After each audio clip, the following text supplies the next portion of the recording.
எடுத்துக்கொள்வோம். ஆபகுக் 2ஆம் அதிகாரம் 3ஆம் வசனம். ஆபகுக் 2ஆம் அதிகாரம் 3ஆம் வசனம். குறித்த காலத்துக்கு தரிசனம் இன்னும் வைக்கப்பட்டிருக்கிறது. முடிவிலே அது விளங்கும். அது பொய் சொல்லாது. அது தாமதித்தாலும் அதற்கு காத்திரு. அது நிச்சயமாய் வரும் என்று எழுதப்பட்டிருக்கிறது. ஆமென். முடிவிலே அது விளங்கும். அது பொய் சொல்லாது. கர்த்தருடைய வார்த்தை பொய் சொல்லாது. அது நிச்சயமாய் வரும். அது தாமதித்தாலும் அதற்கு காத்திரு என்று ஆண்டவர் சொல்லுகிறார்.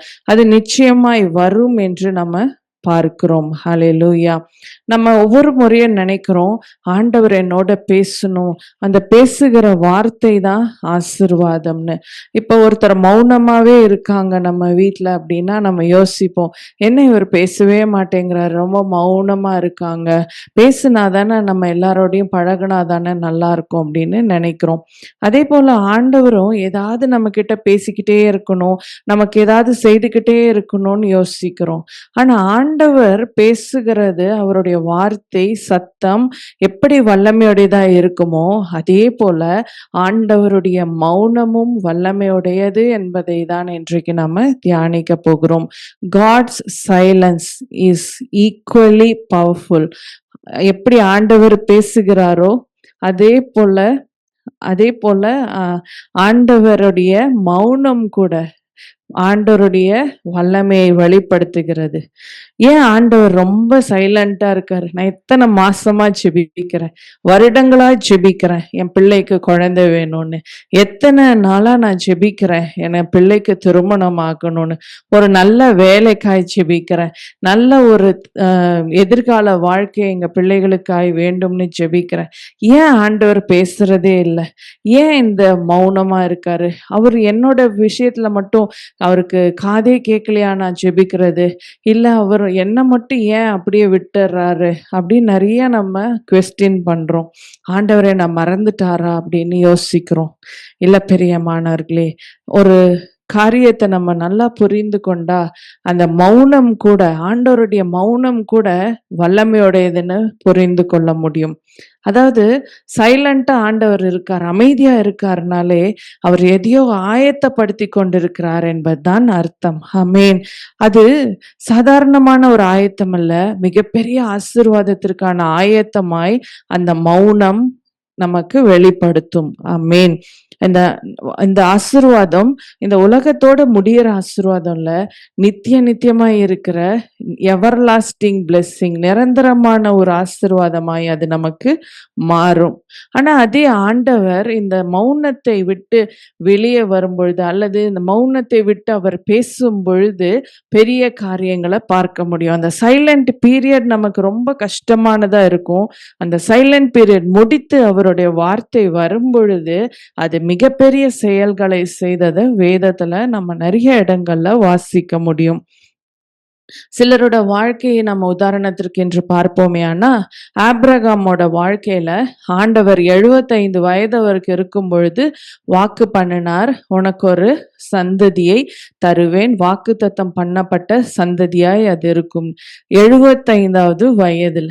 அதுக்கப்புறம் 99 வயது வரைக்கும் ஆண்டவர் சைலண்டா இருந்தார். திரும்ப அவருக்கு அந்த வாக்குத்தத்தத்தை அவர் ஞாபகப்படுத்தவும் இல்லை, ஆபிரகாமோட அவர் பேசினதாகவும் தெரியல. ஆனா இந்த மௌனமான இந்த நாட்கள், ஆண்டவருடைய அமைதியான இந்த நாட்கள்ல ஆபிரகாமும் சாராளும் என்ன செய்தாங்க?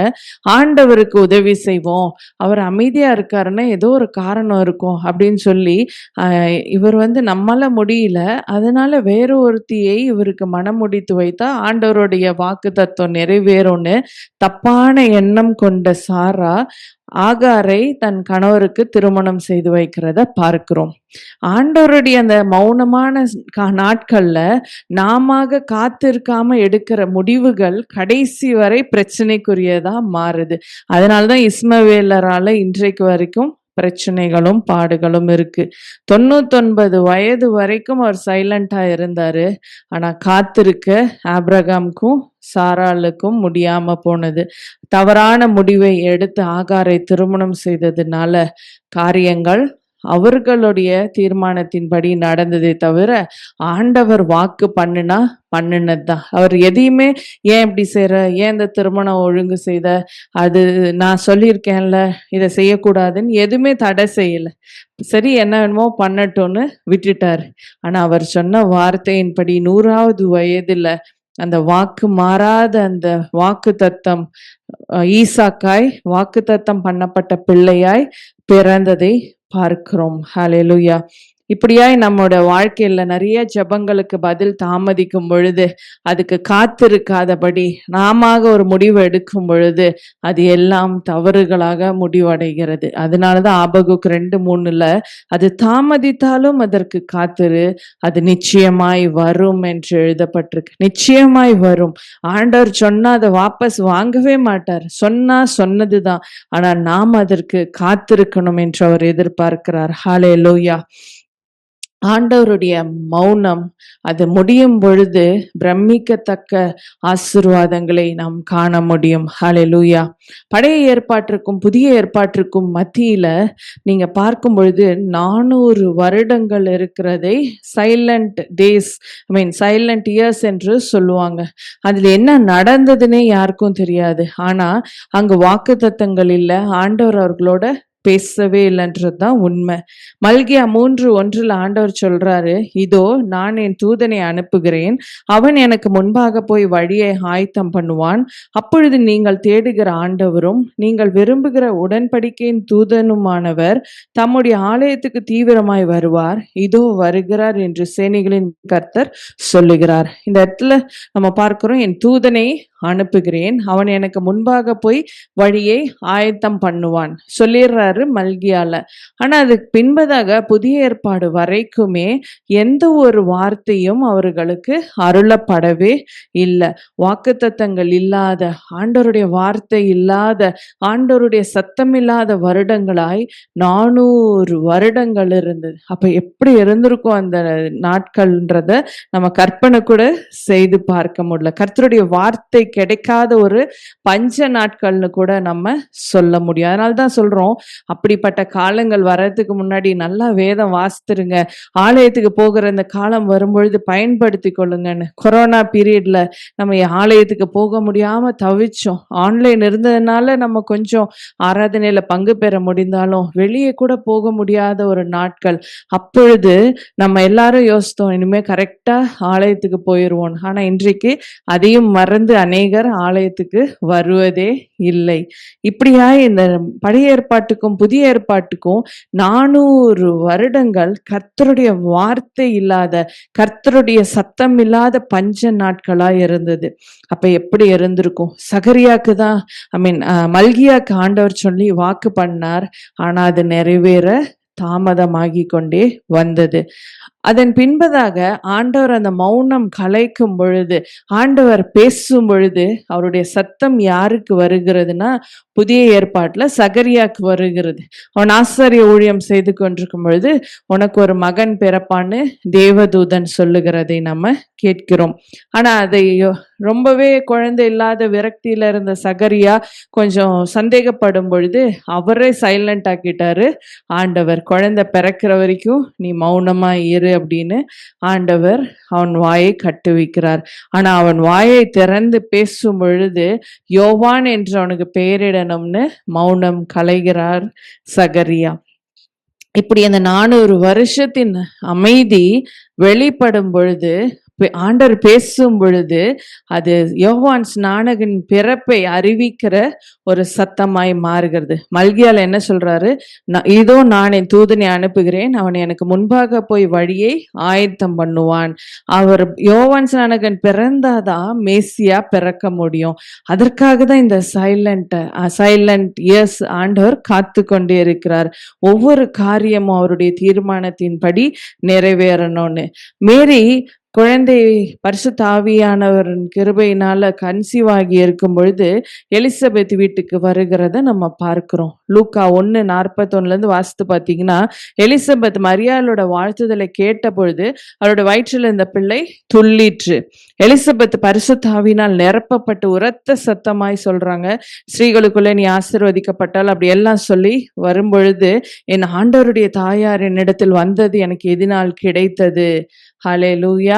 அதுவரை மௌனமாய் இருந்த எலிசபெத் தனக்கு இந்த வயது சென்ற காலங்கள்ல குழந்தை இப்படி உருவாகி இருக்கிறதே என்று ஒரு சின்ன தயக்கங்கள் கூட இருந்திருக்கலாம். எல்லாரும் என்ன சொல்லுவாங்க. ஆனா ஆண்டவருடைய தாயாகிய மரியாள் வரும்பொழுது அதுவரை மௌனமாய் இருந்த எலிசபெத் பேச ஆரம்பிக்கிறாங்க. தீர்க்க தரிசனம் உரைக்கிறவளாய் மாறுகிறார்கள்.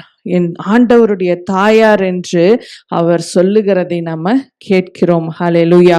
எப்படியா இந்த 400 வருடத்தின் முடிவு ஆண்டவருக்கு வழியை ஆயத்தப்படுத்துகிற யோவான் ஸ்நானகனின் பிறப்பாய் மாறுகிறது.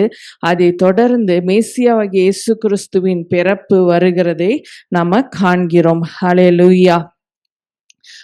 யோவானுக்கு முன்பதாகவோ பின்பதாகவோ இயேசு பிறந்திருப்பாரே, ஆனால் அவர் அந்த வயது அதிகமாது ரொம்ப வருஷம் முன்னாடி யோவான் ஸ்நானம் பிறந்தா கூட அந்த சமயத்துல ஞானஸ்நானம் இயேசுக்கு கொடுக்க அவருக்கு வயது சரியா இருந்திருக்காது. அந்த இடத்துல அவர் இருக்காம வயதாயிட்டு இருந்தா கூட இருக்க மாட்டார். அதனால யோவான் தான் இவருக்கு முன்பதாக வழியை ஆயத்தப்படுத்தணும். யோவான் தான் இயேசுக்கு ஞானஸ்நானம் கொடுக்கணும்ன்றத தேவன் தீர்மானிச்சதுனால சரியாய் இந்த பிள்ளைகள் பிறக்கும்படியாய் அவர் காத்திருக்கிறார். இந்த 400 வருட அமைதி சைலன்ஸுக்கு பின்பதாக அங்கு வருகிறதோ ஆசீர்வாதமான 2 பிள்ளைகளுடைய பிறப்பு. ஹல்லேலூயா. யோசேப்போட வாழ்க்கையில நம்ம பழைய ஏற்பாட்டுல பார்க்கும் பொழுது ஆண்டவர் ஒரு தீர்க்க தரிசனத்தை சொல்றார், சொப்பனத்துல சொல்றாரு, இப்படி உன்னுடைய குடும்பத்தாரெல்லாம் உனக்கு தலை வணங்குவார்கள்னு. அதுக்கப்புறம் அந்த சொப்பனம் பத்தி எல்லாம் ஆண்டவர் எதுவுமே பேசவே இல்லை. ரொம்ப சைலண்டா இருக்கிறத பாக்குறோம். ஆனா ஆண்டவரை தவிர எல்லாரும் பேசிட்டே இருக்காங்க. ஒரு பக்கம் யாக்கோபு, ஒரு பக்கம் யோவானுடைய சகோதரர்கள், யோசேப்புடைய சகோதரர்கள், ஒரு பக்கம் அவர்கள் அவனுக்கு விரோதமாய் மாறி அந்த மீதியானியத்தை விற்று போட்டுகிறத பார்க்கிறோம். அதை தொடர்ந்து அவன் எகிப்துக்கு போகிறான். அங்கு சிறைச்சாலை அதிகாரி, அதே போல அங்கு போத்திபார், இவங்க எல்லாரும் போத்திபார் மனைவின்னு எல்லாரும் பேசிட்டே இருக்காங்க இந்த வருடங்கள்ல. ஆனா பேச வேண்டிய ஆண்டவர் அங்கு பேசவே இல்லை. ஆனா ஆண்டவர் யோசேப்போடு இருந்தார். அவன் செய்வதெல்லாம் வாய்க்க பண்ணினார். ஆனா அவர் காத்து கொண்டே இருந்தார். காட்ஸ் சைலன்ஸ்னா பிக் டெலிவரன்ஸ்னு அர்த்தம். ஹல்லேலூயா. மனிதர்கள் பேசிக்கொண்டே இருந்தாங்க. யோசேப்போட தகப்பன் யாக்கோபு பேசினார். அவன் உடன் பிறந்த சகோதரர்கள் பேசினாங்க. போத்திபார் வீட்டுல எல்லாம் பேசினாங்க. ஆனா எங்கேயும் விடுதலை இல்லை. அந்த பானபாத்திரக்காரனும் அந்த சுயம்போகியும் கூட நாங்க போய் சொல்றோம் உன்னை பத்தி ராஜா கிட்டன்னு சொல்லிட்டு போனாங்க. அவர்கள் பேச்சும் வெளியே போகும் பொழுது மறந்து போனார்கள். யார் பேசியும் யோசேப்புக்கு விடுதலை கிடைக்கல. ஆண்டவர் பேசினால் மாத்திரம்தான் யோசேப்புக்கு விடுதலை. அதனால ஆண்டவருடைய மிகப்பெரிய மௌனம் என்பதே நம்முடைய மிகப்பெரிய விடுதலைக்கான ஒரு அமைதின்றதான் நம்ம சொல்ல முடியும். So God silence is a big deliverance. அவர் அமைதியா இருக்கிறாருன்னா ஒரு பெரிய விடுதலையை நமக்கு தரப்போகிறார் என்று அர்த்தம். இந்த இடத்துலயும் ஆண்டவர் யார் கூடயும் பேசல, ஆனா ராஜாவோடு பேசினார். அவனுக்கு சொப்பனத்தை கொடுத்தார். அதற்கு விடை தெரியாதபடி அந்த ஊர்ல இருந்த எல்லா ஞானிகளுமே வெட்கப்படும்படியான சூழ்நிலை வந்தது. சிறை அதிகாரிக்கு கூட தெரியாது. வெளியே அனுப்புகிற இந்த யோசேப்பு நாளை எனக்கு தலைவனாய் ஒரு பிரைம் மினிஸ்டரை போல இருப்பான், ராஜாவுக்கு அடுத்த ஸ்தானத்துல இருப்பான், என்னை ஆளுகை செய்வான்னு. போத்திபாரின் மனைவி அவனை தவறான உறவுக்கு அழைத்தாள். அதற்கு இணங்கி இருந்தா அந்த உறவு மாத்திரம்தான் யோசேப்புக்கு இருந்திருக்கும். ஆனா அவன் அதற்கு இடம் கொடுக்காததுனால அந்த போத்திபார் மனைவிக்கே தெரியாது நாளைக்கு என்னை இவன் ஆளுகை செய்வான், அவன் சொல்றபடிதான் நான் கீழ்ப்படிந்து நடக்கணும் என்று சொல்லி. இப்படியாய் ஆண்டவருக்காக காத்திருந்த யோசேப்பு, ஆண்டவருடைய மௌனம் அவருக்கு வேதனையை கொடுத்திருக்கலாம், ஆனால் அந்த வார்த்தையில உறுதியாய் அவர் பிடித்து கொண்டிருந்தார். அவர் ஆண்டவருக்காய் நின்று கொண்டிருந்தார். அது நிமித்தமாய் அவனுக்கு என்ன ஆசீர்வாதம், ராஜாவுக்கு அடுத்த ஸ்தானத்துல கர்த்தர் அவனை உயர்த்தினார். இரண்டாவது ஆதியாகமம் 41:45 மேலும் பார்வோன் யோசேப்புக்கு சாப்நாத் பன்னேயா என்று பெயரிட்டு ஓன் பட்டணத்து ஆசாரியனாகிய போத்திபிராவின் குமாரத்தியாகிய ஆஸ்நாத்தை அவனுக்கு மனைவியாக கொடுத்தான் அப்படின்னு எழுதப்பட்டிருக்கு. இவனுக்கு ராஜாவுக்கு அடுத்த ஸ்தானம் மட்டும் இல்ல, ஓன் பட்டணத்து ஆசாரியனுடைய மகளை ஆஸ்நாத்தை இவன் மனைவியாக பெற்றுக்கொள்கிறான்.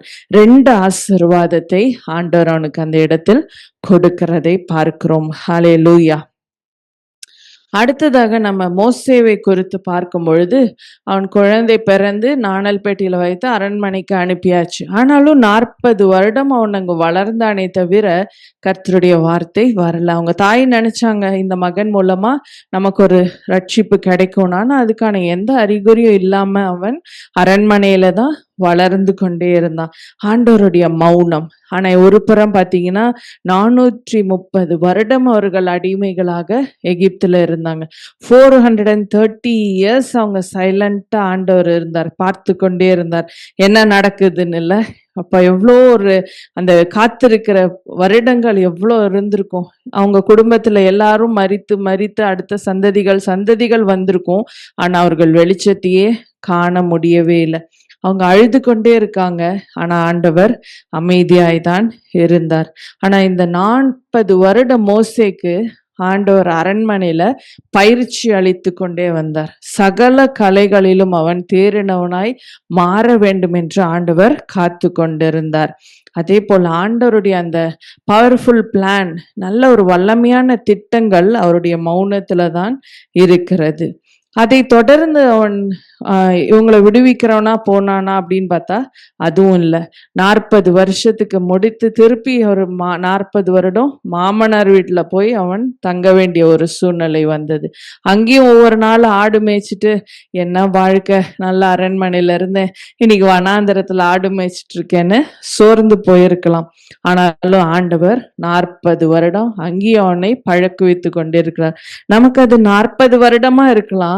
ஆனா ஆண்டவர் அந்த 40 வருடம் நம்மை ட்ரெயின் பண்ணி கொண்டே இருக்கார், நம்மை பழக்குவித்து கொண்டிருக்கிறார், மற்ற காரியங்களை ஆயத்தப்படுத்தி கொண்டிருக்கிறார். அதனால அவர் மௌனமா இருக்கிறார்ன்றதுதான் உண்மை. சோ 80 வருடம் முதல்ல நான் சொன்னேன், பழைய ஏற்பாடு புதிய ஏற்பாடுக்கு 400 வருஷம் கேப்பு. அதுவே மிகப்பெரிய காலங்களா இருந்தது. திரும்ப 430 வருஷம் அவங்க அடிமைகளா இருந்தாங்க. ஆண்டவர் அமைதியா இருந்தார். அதுவும் ஒரு பெரிய காரியம். ஆனா 80 வருஷம் மோசே கிட்ட ஆண்டவர் எதுவுமே சொல்லல, அமைதியாதான் இருந்தார்.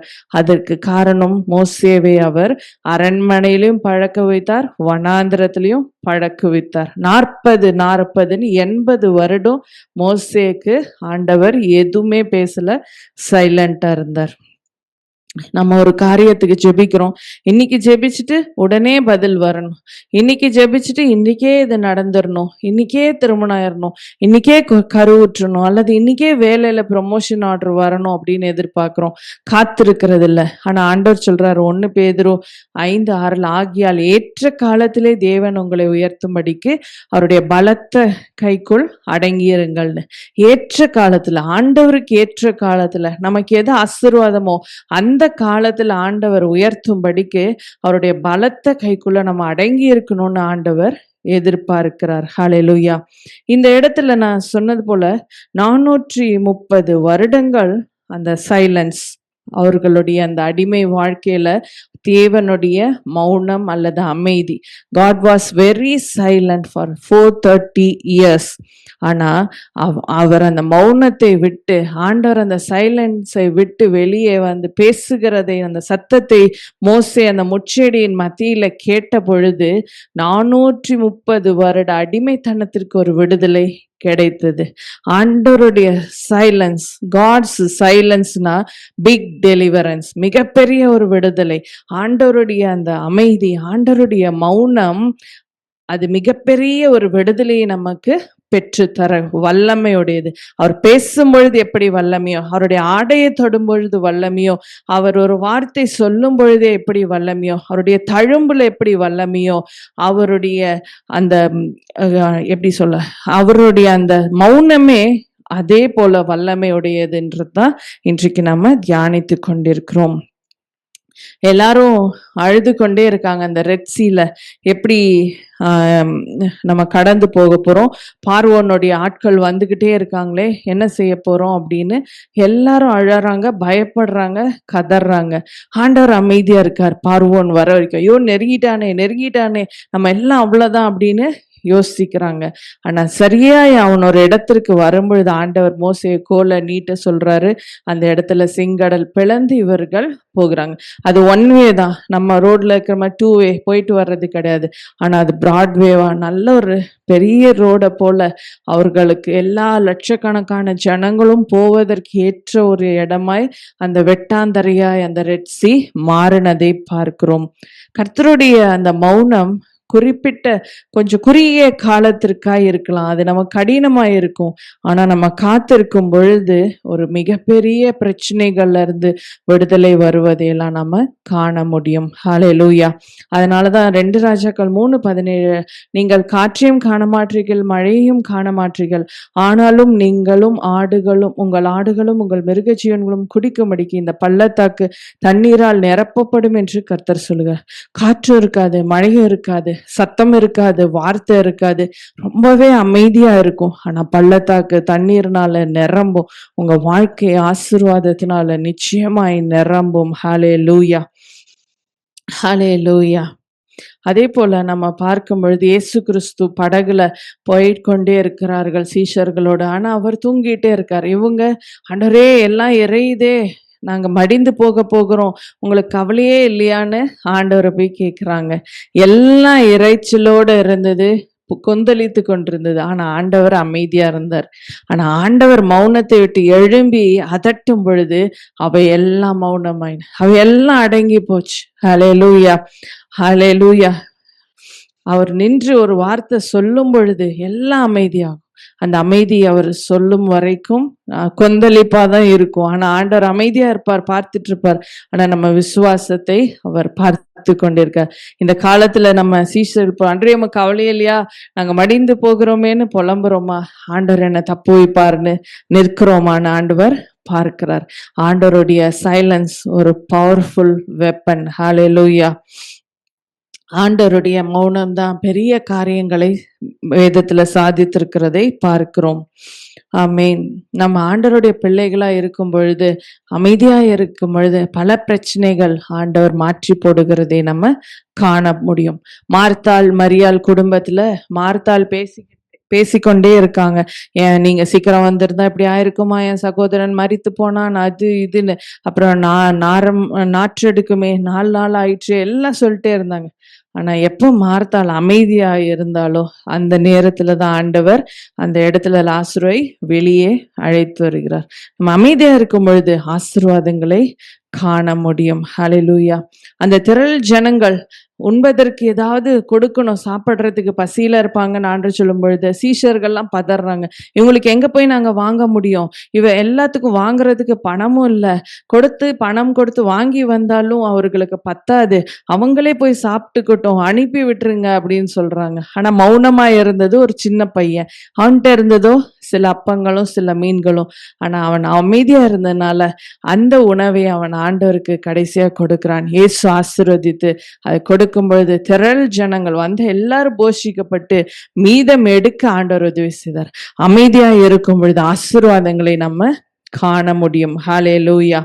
யோபோட வாழ்க்கையில நிறைய பிரச்சனை வந்தது நமக்கு தெரியும். இழப்புகள், வேதனை. அதுக்கு சமாதானம் சொல்றதுக்காக அவன் ஃப்ரெண்ட்ஸ் எல்லாம் வந்தாங்க. ஆனா அவங்களும் பேசிக்கிட்டே இருந்தாங்க, குறை சொல்லிட்டே இருந்தாங்க. ஒரு கட்டத்துல யோபுவும் பேச ஆரம்பிக்கும் பொழுது ஆண்டவர் அமைதியா இருந்தவர் பேச ஆரம்பித்தார். அப்ப யோபுக்கு பதில் சொல்லவே முடியல. யோபு 40:4 இதோ நான் நீசன், நான் உமக்கு என்ன மறு உத்தரவு சொல்வேன், என் கையினால் என் வாயை பொத்திக் கொள்ளுகிறேன்னு சொல்லுகிறதை பார்க்கிறோம். அவனால பதிலே சொல்ல முடியல ஆண்டவர் கேட்கிற கேள்விகளுக்கு. ஆண்டவர் நம்ம கிட்ட இப்படி மௌனமா இருக்காரேன்னு குறை சொல்லிட்டே இருப்போம். ஆனா ஆண்டவர் நமக்கு முன்பதாக வந்து சில வார்த்தைகளை சொன்னாருனாலே நம்மளால தாங்க முடியாது. ஆண்டவரே என்னை மன்னிச்சிருங்கன்னு சொல்லிடுவோம். அப்படியா அந்த யோபு தன்னோட வாழ்க்கையில அமைதியை நான் என் வாயை பொத்திக் கொள்ளுகிறேன்னு சொல்லி அமைதியா இருக்கும் பொழுது பார்த்தீங்கன்னா அவனுக்கு 2 மடங்கு ஆசீர்வாதங்களை அவன் பெற்றுக்கொள்கிறத காண்கிறோம். அதுவரை அவனுடைய நண்பர்கள்லாம் பேசினாங்க, மனைவியெல்லாம் பேசினாங்க, ஒன்னும் நடக்கல. ஆனா விடுதலை எப்பொழுது வரும்னா, ஆண்டவர் மௌனமாய் இருக்கும் பொழுது வரும். ஆண்டவர் மௌனத்தை முடித்து பேசும் பொழுது யோபுக்கு அது 2 மடங்கு ஆசீர்வாதமாய் இருந்ததை பார்க்கிறோம். தானியேலோட வாழ்க்கையிலும் அவன் அழுது கொண்டோ புலம்பிக் கொண்டோ இல்லை. இப்படி ஒரு அரசாணை வெளியிட்டுட்டாங்களே, நான் என்ன செய்வேன், எப்படி தப்பிக்கிறது, எப்படி இன்ஃப்ளூயன்ஸ் யூஸ் பண்றது, எப்படி யார்கிட்ட போய் சண்டை போடுறதுன்னு எதுவுமே சொல்ல. அவன் செபித்தான். இந்த ஆர்டர் எல்லாம் கையெழுத்து ராஜா போடு முத்திரை கொடுத்துற வரைக்கும் கூட ஆண்டவர் மௌனமா தான் இருந்தார். அவருக்கு தெரியும் தானியேலை பற்றி, ஆனாலும் அவர் அமைதியா இருந்தார். ஆனா அந்த மௌனம் வெளிவருகிற நேரம் எங்கன்னா சிங்க குகையில அந்த சிங்கங்களை மௌனமாக்கியதுதான் கர்த்தருடைய சைலன்ஸ். ஹல்லேலூயா. அதே போல ராஜா அவனை உயர்த்தும்படியாய் கர்த்தர் உதவி செய்தார். அதுதான் ஆண்டவருடைய மௌனம் அவனுக்கு ஆசீர்வாதமாய் மாறினதை பார்க்கிறோம். ஆண்டவருடைய மௌனம் தானியேலோட இருந்தது. ஆனா ஆண்டவர் 4வது மனிதராக, 4th மேன் இந்த ஃபயராக ஷாத்ராக் மேஷாக் ஆபேத்நேகோட இருந்தார். அங்கு அவர் பிசிக்கலா இருந்தார், 4 பேரோடு உலாவினார். அந்த இடத்துலயும் அவர் வல்லமையாய் அவர்களை வெளியே கொண்டு வந்தார். இந்த இடத்துல மௌனமாய் இருந்தார், ஆனா தானியேலோடு இருந்தார். அங்கும் அவன் தப்பு வைக்கப்பட்டான். ஆண்டவர் பேசினாலும் பிசிக்கலா நமக்கு வெளிப்பட்டாலோ எப்படி இருந்தாலும் ஆசீர்வாதம். அதே போல மௌனமா இருந்தாலும் ஆசீர்வாதம் தான் என்பதை நம்ம புரிந்து கொள்ள முடியும். ஹல்லேலூயா.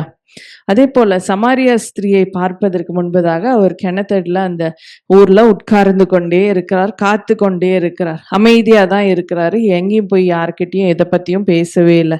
ஆனா அங்கு வந்து சமாரியா ஸ்திரீ பேசும் பொழுது அவர் அந்த மௌனத்தை கலைத்து பேசும்பொழுது அவளும் ஆசீர்வாதம் ஜீவ தண்ணீரை பெற்றுக்கொண்டாள். அவள் நிமித்தமாய் அந்த ஊரார் எல்லாரும் ஆண்டவரை ஏற்றுக்கொண்டாங்க. ஆண்டவர் அமைதியா இருப்பதே அத்தனை ஜனங்களும் அவரை அறிந்து கொள்ள வேண்டும் என்பதற்காக. லாசரு உயிரோடு எழுந்த பின்பு ஒரு வீட்டுல விருந்து இருக்கு. அந்த வீட்டுல இயேசுவும் இருக்கிறாரு, லாசரும் உட்கார்ந்து கொண்டுதான் இருக்கான். யார்கிட்டயும் அவன் பேசல. ஆனா உயிரோடு எழுந்து உட்கார்ந்து இருக்கிறத பார்த்த அங்க வந்த அநேகர் இயேசுவை ஏற்றுக்கொண்டாங்க. சைலன்ஸ், அமைதிதான். பாரு, நான் உயிரோடு இந்த லாசரு எழுப்பிட்டேன், நீங்க எல்லாரும் இந்த தேவனை நம்பணும்னு யாரும் அங்க பிரசங்கம் பண்ணல, ஊழியம் செய்யல, இயேசுவும் எதுவுமே சொல்லல. ஆனா அந்த மௌனமாய் இருந்த லாசருவை பார்க்கும் பொழுதே அந்த ஆண்டவருடைய அந்த சைலன்ஸ் அவர்களை ரட்சிப்புக்குள்ளாக நடத்தியது. சிம்சோன் வாழ்க்கையிலும் அவன் எல்லாவற்றையும் தவறி நிமித்தமாய் இழந்து போனது உண்மை. ஆண்டவர் தான் ஒரு விஷயம் எனக்கு இறங்கும் ஆண்டவரேன்னு கேட்கிறான். ஆண்டவர் மௌனமாய் இருக்கிறார். ஆனாலும் அவனுக்கு திரும்ப அந்த தலைமுடி வளரும்படி செய்கிறார். புது பலனை அவன் பெற்றுக்கொள்ள செய்கிறார். எதிரிகளை வீழ்த்தும்படி செய்கிறார். ஆண்டவர் நிறைய சமயங்கள்ல மௌனமா இருப்பார். ஆனா பின்பதாக காரியங்களை நடத்தி கொண்டே இருப்பார். அது நமக்கு தெரியாது. திரைக்கு பின்பதாக அவருடைய செயல்பாடுகள் நமக்கு தெரியாது. ஆனா ஆண்டவர் நல்லவர். நம்முடைய அந்த மௌனம் நமக்கு வேதனையை கொடுக்கறத போல இருக்கலாம். என்ன ஆண்டவரே, நீங்க இன்னும் எதுவுமே சொல்ல மாட்டேன்றீங்களே, ஒரு வார்த்தை கூட எனக்கு வரலையே ஆண்டவரேன். ஆனாலும் கர்த்தர் பேசினாலும் பேசாவிட்டாலும், அவர் அமைதியா இருந்தாலும், அவருடைய சத்தமா இருந்தாலும் அது வல்லமையுடையது. அந்த சத்தத்துக்கு ஒத்த வல்லமை உடையதுதான் அவருடைய மௌனமும் கூட. தாவீதை சாமுவேல் அபிஷேகம் பண்ணி அதன் பின்பதாக அவன் ராஜாவாக ஆவதற்கு கிட்டத்தட்ட 15 வருடங்களுக்கு மேலாக ஆனது. காரணம், அதுவரை ஆண்டவர் எதுவுமே சொல்லவே இல்லை. அவர் மௌனமாய்தான் இருந்தார். எதற்காகனா, சவுலுடைய ராஜ்யத்துல அடுத்தது அவன் மகன் தான் ராஜ்யத்துக்கு வரணும் ராஜாவா. ஆனா ஆண்டவருடைய தீர்மானம் யூத கோத்திரத்தில் ஒருத்தர் தான் ராஜாவா வரணும். அப்ப எப்படி சவுலை விட்டு தாவீதை கொண்டு வரணும்? ஆனா அவர் அபிஷேகம் பண்ணிட்டாரு, சைலண்டா இருந்தார். காலங்கள் கனிந்து வருவதற்காக கோலியாத் வரணும், அவனை வீழ்த்துகிறவருக்கு என் மகனை கொடுப்பேன்னு சவுல் சொல்லணும். அப்ப தாவீதை ஆண்டவர் அனுப்பி கோலியாத்தை முறியடிக்க வைக்கணும். அதை தொடர்ந்து சவுலுக்கு மருமகனாய் தாவீது மாறணும். யூதா கோத்திரத்தின் தாவீது ராஜாவாய் வரணும். இந்த காலங்கள்ல இதெல்லாம் நடைபெறுவதற்காக ஆண்டவர் மௌனமாய் இருந்தார். ஹல்லேலூயா. ஹalleluya. ஆண்டவர் அமைதியா இருக்கிறார், மௌனமா இருக்கிறார் என்பது எதற்காகனா, நம்முடைய நிர்வாணத்தை நீக்குவதற்காக, நம்முடைய கோணலான வாழ்க்கையை நேராக மாற்றுவதற்காக, அவர் உன் பட்சத்தில் இருப்பதை வெளிப்படுத்துவதற்காக. அந்த கானானிய ஸ்திரீ கூட வந்து என் மகளுக்கு இறங்கும், அவளை சுகமாக்கும்னு கேட்கும் பொழுது, இந்த பிள்ளைகளோட அப்பத்தை நாய்க்குட்டிக்கு போடக்கூடாதுன்னு இயேசு சுவாமி சொல்றார். ஆனாலும் அவள் சொல்றா, அந்த துணிக்கையில இருந்து விடுகிறத, மேஜில இருந்து விடுகிறத துணிக்கைகளை நாங்க எடுத்துக்குவோமே ஆண்டவரே, அதனால நீங்க உதவி செய்யுங்கன்னு கேட்கும் பொழுது, அவள் விசுவாசத்தை எல்லாரும் அறிந்து கொள்ளணும்னு ஆண்டவர் அமைதியா இருந்தார். கடைசியில ஆண்டவர் சொன்ன வார்த்தையின்படி எங்கோ இருந்த அவளுடைய மகள் விடுதலை ஆனதை பார்க்கிறோம். ஸோ ஆண்டவர் வெளிப்பட தாமதிக்கிறதோ அல்லது சைலண்டா இருக்கிறது காரணம், அவர் நம் பட்சத்தில் இருப்பதை வெளிப்படுத்துவதற்காக. அது ஒரு ஆச்சரியமா இருக்கும். எல்லாரும் உங்களை அவமானப்படுத்தலாம், வேதனைப்படுத்தலாம், துன்பப்படுத்தலாம். ஆனா ஆண்டவர் உங்களோடு இருக்கிறத வெளிப்படுத்தும் பொழுது கர்த்தர் நல்லவர் என்பதை பார்ப்பாங்க. இப்ப தானியேல் வாழ்க்கையிலேயே நம்ம எல்லாம் ஜெயிச்சிட்டோம், நம்ம வந்து அவனுக்கு விரோதமா ஜெபிக்கிறதுக்கு விரோதமா செய்துட்டோன்னு இருந்தாங்க. ஆண்டவர் அமைதியா இருக்கும் பொழுது, இவ்வளோ நாள் நான் பக்தியா தேடினேனே, நீங்க என்ன ஆண்டவரே இந்த அரசாணை முத்திரை போடுற வரைக்கும் விட்டுட்டீங்கன்னு தானியேல் கேட்கல. அப்பவும் தானியேல் அமைதியாய் தன் வழக்கத்தின்படியே ஜெபித்தான். ஆனா ஆண்டவர் சிங்கத்தின் வாயை கட்டின பொழுதுதான் எதிரிகள் அறிந்து கொண்டாங்க தேவனுடைய மௌனத்தின் வல்லமை என்னன்றது. அது வெளியே வரும்பொழுது அவன் உயிரோடு வந்தான். ஒரு கீறல ஒரு காயம் கூட அவனுக்கு ஆகவே இல்லை. அதுதான் ஆண்டவருடைய மௌனம். அவர் மௌனமா இருந்தார், சிங்கத்தின் வாயை கட்டி அவை மௌனமா இருக்கும்படி செய்தார். தானியேலோடு தேவன் இருக்கிறதை ராஜா பார்த்தாரு. இனி இந்த தானியேலின் தேவன் தான் மெய்யான தேவன் சொல்லி ராஜா சொல்லும்படி தேவன் கிருபை செய்தார். அதற்காக தான் அவர் சைலண்டா இருக்கிறார். ஹல்லேலூயா. நம்முடைய எதிராளிகளை முறியடிக்க அவர் அமைதியா இருக்கிறார் அல்லது சைலண்டா இருக்கிறார். சைனா தேசத்துல எல்லாம் பாத்தீங்கன்னா தேவனுக்கு விரோதமான காரியங்கள், அங்க கம்யூனிஸ்ட் கண்ட்ரினால எந்த ரிலிஜனே இருக்காது, அது கிறிஸ்டியானிட்டி சுத்தமா இருக்காது. ஆனா ஆண்டவர் மௌன புரட்சியாய் அங்கு நிறைய பேர் அங்க ஒவ்வொருத்தர் அப்படியே ஆண்டவர் தெரிந்து கொண்டார். அவர்கள் மூலமாய் சிறு சிறு குழுக்களாக பதுங்கி பதுங்கி ஜெபிக்க ஆரம்பித்தாங்க. கடைசியில பார்த்தா அந்த நாட்டுல நிறைய பேரு ஆண்டவரை ஏற்றுக்கொண்டவர்களா இன்று வெளியே வந்திருக்காங்க. அன்றைக்கு சைலன்ஸா இருந்தது, எந்த ஒரு ஆண்டவரை பத்திய வார்த்தையும் இல்லைன்றது உண்மை.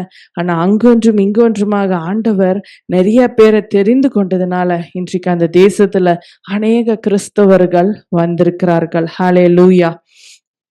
கடைசியாய் பார்க்கும் பொழுது ஒரு ட்ரெயின் இருக்கு, நம்ம காசு கொடுத்துட்டு அந்த ட்ரெயின் இன்ஜின் டிரைவர் வந்து நம்ம சரியா கொண்டு போறாருன்னு நினைக்கிறோம். ஒரு டார்க்கான ஒரு குகை வருது, ஒரு கேவ் வருது, அது உள்ள கடந்து போகிற சூழ்நிலை. ஒரு 5 கிலோமீட்டர் அந்த இருட்டுக்குள்ளதான் நீங்க போகணும், பிரயாணம் பண்ணும். அப்படி இருந்தாலும் ஐயோ இந்த இருட்டு, அந்த டிரைவர் ஒழுங்கா ஓட்டலன்னா ட்ரெயின் ஏதாவது ஆயிடுச்சுன்னா நான் என்ன பண்றதுன்னு நம்ம இறங்கிடுறதே இல்லை. அந்த டிரைவரை நம்பி வாழ்க்கையில நம்ம அந்த ட்ரெயின்ல கடந்து போகிறோம். ஆனா அது அந்த இருட்டை முடித்து, அந்த குகையை முடித்து வெளியே வரும்பொழுது நல்ல வெளிச்சத்தை நம்ம காணுகிறவர்களாய் இருக்கிறோம். அப்படியாய் ஆண்டவர் ஏதோ உங்களை இந்த அமைதியின் நாட்கள்ல ஆயத்தப்படுத்தி கொண்டிருக்கிறார் என்பதை நாம் எப்பொழுதும் மறந்து விடக்கூடாது. நம்முடைய குட் ஃப்ரைடே இருக்கிறத போல இருட்டா இன்னைக்கு இருக்கலாம், ஆனா ஈஸ்டர் இஸ் கம்மிங். உங்களுடைய ஈஸ்டர் சண்டே, உங்களுடைய வெளிச்சத்தின் நாள் சமீபமாய் இருக்கிறது. ஹல்லேலூயா. சில விதைகள் எல்லாம் நீங்க விதைத்து பார்த்தீங்க அப்படின்னா, அந்த விதைகள் விதைக்கப்பட்டதுல இருந்து எந்த ப்ராக்ரஸுமே இருக்காது. அந்த ஒரு சின்ன முளை கூட அதுல வந்திருக்காது. சரி, போட்ட விதை ஏதோ வேஸ்ட் போல இருக்கு, இதுல இருந்து எதுவுமே வராது அப்படின்னு நம்ம நினைப்போம். ஆனா திடீரென்று பல மாதங்கள் ஆகியிருக்கலாம், வருடங்கள் கூட ஆகியிருக்கலாம், அதுல இருந்து ஒரு சின்ன துளிர் விடும் பாருங்க, அதன் பின்பு அது ஒரு பெரிய மரமாய் வளரும். ஏன் அப்படின்னா அந்த விதை எடுத்த உடனே மேல வராது, கீழே நல்ல வேர் பற்றும், நிறைய பறந்து விரியும். அந்த வேர் எல்லா இடங்கள்லயும் போய் அந்த வேர் ரொம்ப ஸ்ட்ராங்கா மண்ணுக்கு அடியில போயிரும். அதன் பின்பு தான் வெளியே வரும். வெளியே வர வர அது நல்ல உயரமா வளரும். அந்த பேஸ் நம்ம வீடு கட்டுறது கட்டுறதுக்கு போடுறது போல, எவ்வளோ ஹைட் பில்டிங் கட்டுறோமோ அவ்வளோ பேஸ் கீழே போடுவோம். அதே போலதான் அந்த செடியை கூட ஆண்டவர் அப்படி படைத்திருக்கிறார். எவ்வளோ உயரம் அது வளரணுமோ அந்த வெயிட்டை தாங்கக்கூடிய அளவுக்கு அந்த கீழே வேர் பற்றி தான் பின்பதாக அது வளர்ந்து வரும். ஹalleluya. அப்படியா அந்த சைலண்ட் பீரியட் நம்ம நினைக்கிறோம் எதுவுமே நடக்கல. நான் அந்த சைலண்ட் பீரியட்ல தான் அந்த வேர் பற்றுகிறது. நம்ம வாழ்க்கையிலையும் ஆண்டவர் ஏன் மௌனமா இருக்கிறார், why God is so silent அப்படின்னு நினைக்கிறோம். அந்த சைலண்ட் பீரியட்ல தான் ஆண்டவர் நமக்காக பின்பதாக வழிகளை ஆயத்தப்படுத்தி கொண்டே இருக்கிறாருன்றத மறந்து போகக்கூடாது. ஹalleluya. ஆண்டவருடைய பிறப்பு, இயேசு சுவாமியோட பிறப்பு கூட ஒரு சைலண்ட். அந்த ராஜாவுக்கு கூட தெரியவே இல்லை, ஏரோதுக்கு கூட தெரியவே இல்லை. இப்படி ஒரு ராஜா பிறந்திருக்கிறாருன்னு சாஸ்திரிகள் சொல்லும் பொழுதுதான் அவருக்கு தெரிந்தது. ஹalleluya. அதே போல அவர் எங்கேயுமே எந்த இடத்துலயும் அவர் பேசவே இல்லை, மௌனமா இருந்தார். 12 வயதாகும் பொழுது அந்த ஆலயத்துல ஒரு முறை அவர் பேசினார். அதன் பின்பு 30 வயது வரைக்கும் அவர் எங்கேயும் பேசினதா நம்ம வேதத்துல பார்க்கவே முடியாது. அவர் ரொம்ப சைலண்டா இருந்தார். ஆனா சைலன்ஸ் முடிச்சு வெளியே 3.5 வருடங்கள் அவர் ஊழியம் செய்யும் பொழுது வல்லமையோட ஊழியமாய் அந்த ஊழியம் இருந்ததை நம்ம பார்க்க முடியும். போகிற இடத்துல எல்லாம் ஜனங்கள் ரட்சிக்கப்பட்டார்கள், சுகம் பெற்றார்கள். பிசாசு வெட்கப்படும்படியாய் அந்த பிசாசை அவர் தோற்கடித்ததையெல்லாம் நம்ம பார்க்க முடியும். ஏசாயா 53:7 நீங்க வாசிக்கும் பொழுது ஒரு வார்த்தையை நம்ம அந்த இயேசு கிறிஸ்துவோடைய பாடுகளை குறித்து அதுல வாசிக்க முடியும். அந்த வார்த்தைகள்ல 53:7 அவர் நெருக்கப்பட்டும் ஒடுக்கப்பட்டும் இருந்தார், ஆனாலும் தம்முடைய வாயை அவர் திறக்கவில்லை. அடிக்கப்படும்படி கொண்டு போகப்படுகிற ஒரு ஆட்டுக்குட்டியை போலவும் தன்னை மயர்க்கத்திருக்கிறவனுக்கு முன்பாக சத்தமிடாதிருக்கிற ஆட்டை போலவும் அவர் தம்முடைய வாயை திறவாதிருந்தார் என்று எழுதப்பட்டிருக்கு. இயேசு கிறிஸ்து சிலுவையில இந்த பாடுகளை அனுபவிக்கும் பொழுது அடிக்கப்பட்டார், நொறுக்கப்பட்டார், உடைக்கப்பட்டார், அவமானப்படுத்தப்பட்டார். அவரோட முகத்துல துப்புனாங்க, தலையில முள்முடி வைத்து அடித்தாங்க. ஆனா அவர் எதையுமே குறித்து ஒன்றும் பேசவே இல்லை, அமைதியா இருந்தார், எல்லாவற்றையும் ஏற்றுக்கொண்டார். அவர் அந்த இடத்துல நினைச்சிருந்தாருன்னா அது அவரு அந்த அடிகளோ வேதனைகளோ ஏற்றுக்கொள்ளாம கூட அவர் தப்பி இருக்க முடியும், அல்லது அது விட்டு விலகி போயிருக்க முடியும். ஆனா ஆண்டவர் இயேசு கிறிஸ்து மௌனமாயிருந்தார். தன்னோட வாயை அவர் திறக்கவே இல்லை. எதற்காக அவர் திறவாதிருந்தார்னா, நீங்களும் நானும் மிகப்பெரிய ஆசீர்வாதமான மிகப்பெரிய அந்த விடுதலையை ரட்சிப்பை பெற்றுக்கொள்ளணுன்றதுக்காக அவர் சைலண்டா இருந்தார். அன்றைக்கு அவர் சைலண்டா இல்லாம இருந்தா இன்றைக்கு நமக்கு அந்த ரட்சிப்பு கிடைச்சிருக்காது. ஹalleluya. அதனால்தான் 1 பேதுரு 2:23-24 அவர் வையப்படும் போது பதில் வையாமலும் பாடுபடும் போது பயமுறுத்தாமலும் நியாயமாய் தீர்ப்பு செய்கிறவருக்கு தம்மை ஒப்புவித்தார். அவர் அமைதியா இருந்தார், திருப்பி பேசல, மறுப்பு சொல்லல, ஒப்பு கொடுத்தார் தன்னையே. நாம் பாவங்களுக்கு செத்து நீதிக்கு பிழைத்திருக்கும்படிக்கு அவர் தாமே தமது சரீரத்திலே நம்முடைய பாவங்களை சிலுவையின் மேல் சுமந்தார் என்று எழுதப்பட்டிருக்கு. நமக்கு ஒரு மிகப்பெரிய ரட்சிப்பை தர, அதான் God's silence is big deliverance என்று சொன்னோம். ஆண்டவருடைய மௌனம் நமக்கு மிகப்பெரிய ஒரு விடுதலையை கொடுக்கும். இயேசு அன்றைக்கு சிலுவையில் பாடுகளை ஏற்றுக்கொள்ள மௌனமாய் இருந்தார், அதை ஏற்றுக்கொண்டார். அதனால்தான் மிகப்பெரிய ரட்சிப்பை விடுதலை நமக்கு கிடைத்திருக்கிறது. அதன் பின்பு 3 நாட்கள் அவர் அந்த கல்லறை தோட்டத்துல மௌனமா இருந்தார், அமைதியா இருந்தார். எல்லாரும் அவ்வளவுதான் நினைச்சாங்க. ஆனா 3ஆம் நாள் அவர் உயிரோடு எழுந்து வரும் பொழுது வல்லமையாய் அவர் வந்தார். மரணத்தை ஜெயித்தவராய் இருந்தார், பாதாளத்தை வென்றவராய் வந்தார். அவருடைய மௌனமே மிகப்பெரிய ஆசீர்வாதம். அவருடைய வார்த்தை எவ்வளவு வல்லமையுடையதோ, அவருடைய சத்தம் எவ்வளவு வல்லமையுடையதோ, அவருடைய பேச்சு எவ்வளவு வல்லமையுடையதோ, அவருடைய தழும்புகள் எவ்வளவு வல்லமையுடையதோ அவ்வளவு வல்லமையுடையது அவருடைய மௌனமும் கூட.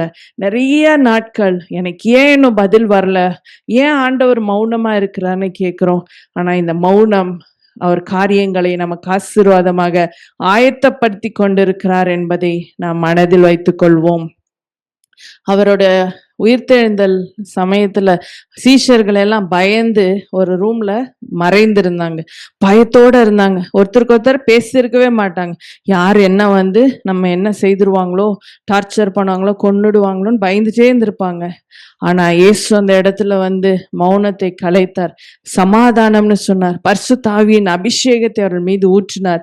மௌனம் கலைந்து வெளியே வந்த பேதுரு பேசும் பொழுது 3000 பேர் ரட்சிக்கப்படுறாங்க. 5000 பேர் ரட்சிக்கப்படுறாங்க. அனுதினமும் சபையில சேர்த்து கொள்ளப்படுறாங்க. உலகம் முழுசும் போய் ஊழியம் செய்றாங்க. நம்முடைய தேசத்துக்கு கூட தோமா வந்ததை பார்க்கிறோம். அதுவரை மௌனமா இருந்தாங்க. ஆனா மௌனம் கலையும் பொழுது பெரிய ஒரு ஆதாயம் அவங்களுக்கு கிடைத்தது. ஹல்லேலூயா. இப்படியா இன்றைக்கும் கூட நான் அவர் சொல்லி இருக்கிறார், நான் இப்போ போகிறேன், ஆனா ஒரு வீட்டை உங்களுக்கு ஒரு ஸ்தலத்தை ஆயத்தம் பண்ணி வந்து உங்களை அழைத்து கொண்டு போவேன்னு சொல்லியிருக்கிறார். அவர் தாமதிக்கிறார் வருவதற்குனா எல்லாரும் ரட்சிக்கப்படணுன்றது அவருடைய ஆசை வாஞ்சி, அதுக்காக தாமதிக்கிறார். அது மட்டும் இல்ல, உங்க வாழ்க்கையில அவர் மிகப்பெரிய ஆசீர்வாதத்தை ஆயத்தம் பண்ணி கொண்டிருக்கிறார். அது நிமித்தமாய்தான் அவர் மௌனமாய் இருக்கிறார் என்பதுதான் உண்மை. ஹல்லேலூயா. இந்த நாளில் நம்ம தேவ செய்தியை கேட்டது போல ஆபகுக் 2:3 படி குறித்த காலத்துக்கு தரிசனம் இன்னும் வைக்கப்பட்டிருக்கு. அது முடிவிலே விளங்கும். அது பொய் சொல்லாது. அது தாமதித்தாலும் அதற்கு காத்திரு என்று ஆண்டவர் சொல்லியிருக்கார். அது நிச்சயமாய் வரும். நிச்சயமாய் உங்க வாழ்க்கையில உங்க ஆசீர்வாதம் வரும். ஆண்டவருடைய மௌனம் ஒரு மிகப்பெரிய டெலிவரன்ஸ். இந்த மாதம் நம்ம ஜிஎல்பிக்கு ஆண்டவர் வாக்கு பண்ணார், கர்த்தருடைய ஆவி எங்கேயோ அங்கே விடுதலை உண்டு. இதுவரை உங்க வாழ்க்கையில எல்லாம் மௌனமா இருந்திருக்கலாம். அந்த மௌனத்தை ஆண்டவர் இன்று அவர் பேச வேண்டுமாய் நம்ம ஜெபிப்போம். மௌனமாய் இருப்பது நம்முடைய ஆசீர்வாதத்திற்கு என்று விசுவாசிக்கும் பொழுது அந்த மௌனம் கலைந்து அந்த சத்தம் வெளிப்படும். உங்கள் ஆசீர்வாதம் வெளியே நீங்கள் வெளியரங்கமாய் காண்பீர்கள். கர்த்தர் உங்களை ஆசீர்வதிப்பார். ஆண்டவரும் இரட்சகருமாகிய இயேசு கிறிஸ்து நாமத்திலே உங்கள் யாவருக்கும் என்னுடைய அன்பின் வாழ்த்துதல்கள். இன்று ஜூமில் வந்திருக்கிற ஃபேமிலிக்கும் இங்கு வந்திருக்கிற குடும்பங்களுக்கும் என்னுடைய அன்பின் வாழ்த்துதல். கர்த்தர் உங்களை ஆசீர்வதிப்பாராக. கர்த்தர் உங்களோடு கூட இருப்பாராக. உங்களை உயர்த்துவாராக. காட் சைலண்ட், கடவுளுடைய அமைதியை பற்றி இன்று நீங்கள் செய்தியை கேட்டீர்கள். அமைதி என்பது வித்தியாசமானது. சில சமயம் நம்முடைய கேள்விகளுக்கு பதில் இல்லை, ஜெபங்களுக்கு பதில் இல்லை. கர்த்தர் அமைதியாக இருக்கிறார் என்று அவர்கள் சொன்ன பகுதியிலே இன்னொரு பகுதி, கடவுள் அமைதியாக இருக்கார் என்றல்ல, கடவுள் ஏற்கனவே நம்மோடு பேசியிருப்பார், நாம் அதை மதிப்பதில்லை. இன்னொன்று, கடவுள் ஏற்கனவே நம்மோடு பேசியிருப்பார், நாம் அதை ஏற்றுக்கொள்வதில்லை. கடவுள் ஏற்கனவே நம்மோடு பேசியிருப்பார், நாம் சரியான பதிலை அவருக்கு சொல்லாமல் இருப்போம். உதாரணமாக, கடவுள் ஞானஸ்நானம் விடு, அபிஷேகம் பெறு, ஊழியம் செய், வாட் எவர் இட் இஸ், உலக பிரகாரமாய் ஆவிக்குரியபுறமாய் ஏற்கனவே நம்மோடு பேசியிருப்பார். நாம் அதற்கு சரியான பதில் அளிக்காமல் அப்படியே விட்டு விடுவோம். அதன் பின்பு அதை குறித்து அவர் பேசுவதே இல்லை. God silence is entirely the new communication. அது ஒரு வித்தியாசமாய் நமக்கு டிஃப்ரெண்ட் கம்யூனிகேஷன், நமக்கு கற்றுக் கொடுக்கிற ஒரு நல்ல பாடம். எப்படி என்றால், அவர் அமைதலாய் இருக்கிறார் என்றால் ஒன்று நம்மை ஆசீர்வதிப்பதற்காக, அல்லது இன்னொன்று நாம் அவருடைய வார்த்தையை, அவர் பேசுவதை கவனிப்பதுமில்லை, கேட்பதுமில்லை, அதை செய்வதும் இல்லை. 2 காரியங்கள் தான் அவருடைய அமைதலுக்கு காரணம். இயேசு ஆதாமும் ஏவாளும் பாவம் செய்த பொழுது கூட அமைதலாய் இருந்தார். ஆனால் அவர்கள் நிர்வாணமாய் இருப்பொழுது அவர் பேசினார், செயல்பட ஆரம்பித்தார், நிர்வாணத்தை மூடினார். அவர்கள் தவறு செய்த பொழுது அவர்களுக்கு ஒரு வழியை உண்டாக்கும்படி அவர் பேசினார். உன் வித்துக்கும் அவள் வித்துக்கும் பகையை உண்டாக்குவேன் என்று சொல்லி ஒரு மிகப்பெரிய ரட்சிப்பை முதல் முறையாய் ஏவாளுக்கு கற்றுக் கொடுத்தார். ஆனால் 2க்கும் நடுவில் அவர் அமைதியாய் இருந்தார். ஆண்டவர் அமைதியாய் இருந்தால் ஒரு அற்புதம் நடக்கப் போகிறது என்பது முதலாவது நாம் அறிந்து கொள்ள வேண்டும். கடவுளுடைய பிள்ளைகளுக்கு, கடவுளை தேடாதவர்களுக்கு அல்ல, கடவுளுடைய தேடாதவர்களுக்கு ஆண்டவர் தினமும் பேசிட்டு இருப்பார். டெய்லி பேசுவார். டெய்லி சூரியன், சந்திரன் மூலமாய், இடி முழக்கங்கள் மூலமாய், நண்பர்கள் மூலமாய், வேதத்தின் மூலமாய், டிவியில மூலமாய், எதன் மூலமாய் பேசிக்கொண்டே இருப்பாய். நீ எதை வணங்கிக் கொண்டிருக்கிறாய்? நீ எதை ஆராதிக்கிறாய்? நீ எதை நம்பிக்கொண்டிருக்கிறாய்? நம்பிக்கை துரோகிகளின் மூலமாய் பேசுவார். அவர்களை ஏமாற்றுகள் மூலமாய் பேசுவார். அவர்களை துன்புறுத்துவதன் மூலமாய் பேசுவார். ஆனால் கடவுளுடைய பிள்ளைகளுக்கு அவர் பேசுவதே இல்லை. மோசே கூட அவர் என்ன சொன்னார்? செங்கடலுக்கு முன்புதான் நின்றாலும் சரி, பார்வோனுக்கு முன்புதான் நின்றாலும் இந்த அவர் கோலப்பொடி இது கோலை கொடுத்துட்டாரு, அவ்வளவுதான். அதுக்கப்புறம் அவர்கிட்ட பேசவே இல்லை. இவன் கோலை கொண்டுதான் அற்புதங்களும் அடையாளங்களும் செய்கிறார். தட் மீன்ஸ் இயேசு உன்னோடு இருப்பார், உன்னை நடத்துவார், அமைதலாய் காத்திருப்பார். எந்த அளவுக்கு உன்னால் அவரை கொண்டு இந்த உலகத்தில் வாழ முடியும்? எப்பொழுது உடைந்து நிற்கிறாயோ அப்பொழுது கோலை கொடுப்பார், கிதியோனின் பட்டயத்தை கொடுப்பார். தன்னுடைய கிருபை, காட்ஸ் கிரேஸ். அந்த கிரேஸ், அந்த மெர்சி 2 இருக்கு பாருங்களேன். அதை ஆண்டவர் கொடுக்க ஆரம்பிச்சிட்டாருன்னா பேசவே மாட்டார். Never talk. எப்பவுமே அந்த பவுல் சொல்லுகிறார், என்னை முள் குத்துகிறது, 3 முறை ஜெபம் பண்ண உடனே பேசுது.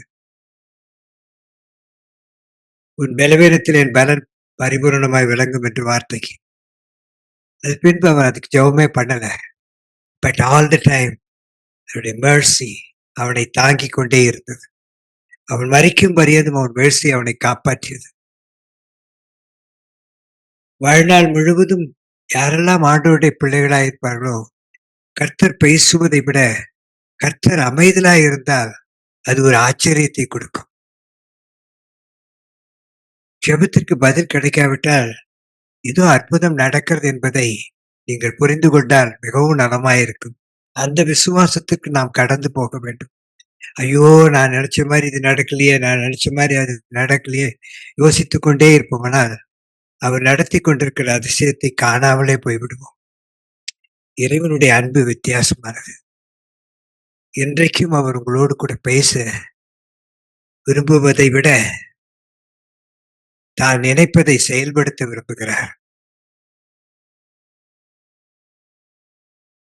பெற்றோர்கள் நாம் எல்லாவற்றையும் நம்முடைய பிள்ளைகளுக்கு சொல்வதில்லை. அமைதலாய் இருப்போம். திடீரென்று அவர்களுக்கு ஒன்று வாங்கி வரும்பொழுது அவர்களுக்கு ஒரே சந்தோஷம். சொல்லவே இல்லையா அப்பா அம்மா என்று சொல்வார்கள்.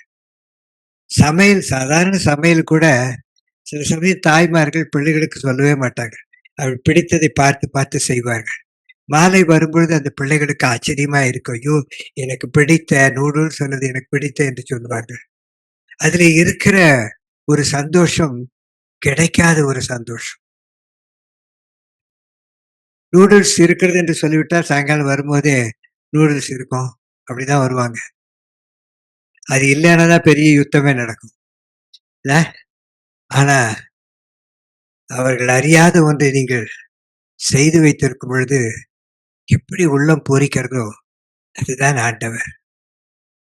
நீங்கள் நினையாத உங்களுடைய தீர்ப்பை உங்களுக்கு கொடுக்கிறதோ அல்லது உங்களுடைய விரோதிகளுக்கு மத்தியிலே உங்களை உயர்த்துவதோ, அவர்கள் என்னை அழித்து விடுவார்கள் என்று நினைக்கும் பொழுது உங்களை உயர்த்துகிறார். இதெல்லாம் கடவுள் அமைதியாக செய்கிற ஒரு காரியம். சிலருக்கு சுகவீனங்களே இருக்காது, ஆனால் ஜெபித்து ஜெபித்து சுகமில்லையே என்று அழுது கொண்டிருப்பார்கள். திடீரென்று டாக்டர்கிட்ட போய் கேட்டால் அது இல்லையே என்று சொல்வார்கள். அதுதான் ஆச்சரியம். அதுதான் கர்த்தர். கர்த்தர் தன்னுடைய பிள்ளைகளுக்கு அமைதலாக இருந்தால் அது மிகப்பெரிய ஆசீர்வாதம். இதைதான் வேதம் முழுவதும் நாம் கற்றுக்கொண்டு வருகிறோம். வேதம் முழுவதும் இது எழுதப்பட்டு இருக்கிறது. பரிசுத்த ஆவியானவர் அவர் கடைசி வரைக்கும் உயிர்த்தெழுந்து போகிற வரைக்கும் சொல்லவே இல்லைல்ல, நான் போய் உங்களுக்கு ஒரு தேற்றவாளனை அனுப்புகிறேன். ஒருத்தருக்குமே தெரியாது தேற்றவாளன் வரப்போறார். The last minute he said, நான் போய் ஒரு தேற்றவாளனை அனுப்புகிறேன். மோசே போயிட்டான், இறந்துட்டான் என்று சொல்லி அழுது கொண்டு இருக்கும் பொழுது சொல்றாரு, யோசுவாவிட்ட தான் சொன்னார், இஸ்ரேல்கிட்ட கூட சொல்ல. யோசுவா மோசேயோடு இருந்தது போல நான் உன்னோடு இருப்பேன். அப்படியெல்லாம் அதுக்கு முன்பதான் யோசுவாவோடு அவர் இல்லை என்று அர்த்தமா? அல்ல. அப்பொழுதெல்லாம் அவர் அமைதியாய் இருந்தார். உன்னோடு இருக்கிறேன் என்று சொல்லவில்லை. எப்பொழுது தேவையோ அப்பொழுது சொன்னார். மோசே இல்லை என்ற உடனே யோசுவா உடைந்து போயிருப்பான். இஸ்ரவேல் தங்களை வழிநடத்த யாரும் இல்லை என்று யோசித்து போடுவார். இஸ்ரவேலை பொறுத்த வரைக்கும் யாராவது ஒருத்தர் இருந்துகிட்டே இருக்கணும், பேசிக்கிட்டே இருக்கணும், சொல்லிக்கிட்டே இருக்கணும்.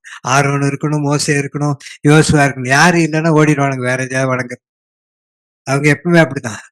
எப்ப பாரு யாராவது ஒருத்தர் ஒரு தீர்க்கதரிசி வேணும், ஒரு ராஜா வேணும், யாராவது ஒரு ஆள் வேணும், எலியா வேணும், எலிசா வேணும், ராஜாக்கள் வேணும். யாராவது இருந்துகிட்டே இருந்தா தான் ஒழுங்கா இருப்பானுங்க. பேசாத இருந்தா ஓடி போயிடுவானுங்க. இவர்கள் தங்கள் இஷ்டம் போல வாழுகிறவர்கள். ஆனால் உங்களைப் போல் கடவுளை நம்பி வாழுகிறவர்களுக்கு கர்த்தர் அமைதலாய் இருக்கிறார் என்றால், ஏதோ உங்கள் வாழ்க்கையில ஒரு அற்புதம் செய்ய போகிறார் என்று. திடீரென்று அது வெடிக்கும். யார் எனக்கு இதை காப்பாற்றினது? யார் என்னை நடத்தினது? எப்படி அவன் திடீரென்று மனம் மாறினான்? எப்படி என் மேலதிகாரிக்கு எனக்கு கொடுக்க வேண்டும் என்று உத்தரவு வந்தது? எப்படி அவனுக்கு என் மீது இரக்கம் வந்தது? எப்படி திடீரென்று என் கணவர் மனம் மாறினார்? திடீரென்று என் மனைவி தெரியவே தெரியாது. சடன் திரைச்சீலை கழியும் என்று யாருக்குமே தெரியாது. ஆனால் திரைச்சீலை திடீரென்று கீழிருந்து மேலாக கிழிக்கப்படுகிறது. சகரியா தொழுது கொள்ள போனான். அங்கு தேவதூதன் காத்திருக்கிறான். சகரியா அவனுக்கு ஒரு குழந்தை பிறக்கும் என்று. அவனால் நம்பவே முடியவில்லை. How it's not possible. வயதான எனக்கு பிறக்குமா என்று. என் மனைவி மலடியா இருக்கிறாள், பிறக்காது. ஆனால் பரலோகம் சொல்லுகிறது பிறக்கும் என்று. ஆனால் அத்தனை வருடமும் பரலோகத்திலிருந்து ஒரு சத்தமும் வரவில்லை, ஒன்றும் வரவில்லை. 400 வருடங்கள் மல்கியா தீர்க்கதரிசிக்கு அப்புறம் புதிய ஏற்பாடு இயேசு பிறக்கும் வரைக்கும் அல்லது யோவான் ஸ்நானகன் பிறக்கும் வரைக்கும் எங்குமே கர்த்தருடைய சத்தம் வரவே இல்லை. நீங்கள் மல்கியாவிலும் ஆபகுக்கிலும் இதிலையும் நீங்கள் வாசித்து பார்த்தார்கள், கர்த்தருடைய சத்தம் அல்லது வார்த்தை பேசக்கூடாதபடிக்கு ஒரு பெரிய பஞ்சம் உண்டாகும், வார்த்தைக்கு பஞ்சம் உண்டாகும் என்று சொன்னது போல அந்த 400 வருடங்கள் ஒரே பஞ்சம், எங்கும் சத்தம் இல்லை. 400 வருடங்கள் முடிந்த உடனே எலிசபெத்தின் வயிற்றில் ஒரு குமாரன் பிறக்கிறான். அவன் யோவான் ஸ்நானகன். அவன் இயேசுவுக்கு முன்மாதிரியாய் இருக்கிறான். யோவான் ஸ்நானகன் பிறந்தவுடனே மேரிக்கு, அவன் பிறந்து ஒரு 6 மாதம் ஆயிடுச்சு. தேவதூதன் வந்து மேரிக்கு சொல்கிறான், உன் வயிற்றில் ஒரு கற்பம் உருவாகும் என்று, மேசியா வருவார் என்று. 400 வருடங்களுக்கு பின்பு மேசியா தோன்றினார். 400 வருடங்கள் அமைதிக்கு பின்பு உலகத்தையே ரட்சிக்கக்கூடிய ஒரு மிகப்பெரிய அற்புதம் உண்டாயிற்று. 400 வருடம் எதுவும் இல்லையே என்று ஏங்கினவர்கள் எத்தனை பேர் இருந்திருப்பார்கள்.